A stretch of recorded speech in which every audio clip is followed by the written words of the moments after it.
भगवान राम राजा दशरथ और माता कौशल्या के पुत्र थे, लेकिन कम ही लोग जानते हैं कि राम जी के अलावा राजा दशरथ और देवी कौशल्या की एक पुत्री भी थी।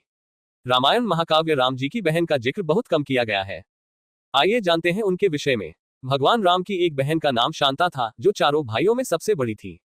वह राजा दशरथ और देवी कौशल्या की पुत्री थी। शांता बहुत ही बुद्धिमान होने के साथ साथ वेद, कला और शिल्प में पारंगत थी। साथ ही वह बहुत ही सुंदर भी थी। ऐसा माना जाता है कि उन्हें गोद दे दिया गया था। शांता को लेकर अलग अलग कथाएं प्रचलित हैं। ऐसा कहा जाता है कि एक बार अन्य देश के राजा रोमपद अपनी पत्नी रानी वशिनी के साथ अयोध्या आए। वशिनी कौशल्या की बहन थी। उन दोनों के कोई संतान नहीं थी और वह इसे लेकर बहुत परेशान थे। जब इस बात का पता राजा दशरथ को चला तो उन्होंने अपनी पुत्री शांता को उन्हें गोद देने का निर्णय लिया। राजा दशरथ की यह बात सुनकर रोमपद और वशिनी बहुत खुश हुए।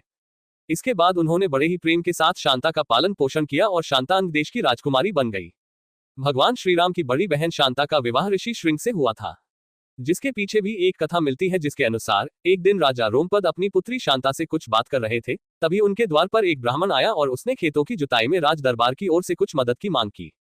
लेकिन राजा अपनी पुत्री शांता के साथ बातचीत में इतने व्यस्त थे कि उन्होंने ब्राह्मण की बात पर ध्यान नहीं दिया, जिससे वह निराश होकर वापस लौट गया।